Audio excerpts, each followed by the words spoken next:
मानहियो जान से छोड़बो नहीं आसान से मरलो पछीन के ले अइबो भगवान से।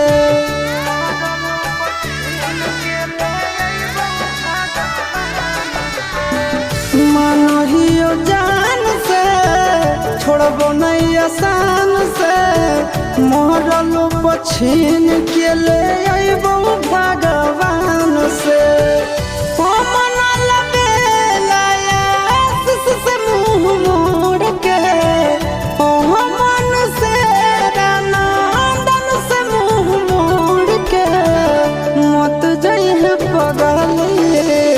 पगला के छोड़ के मत जाइए पगला के छोड़ के।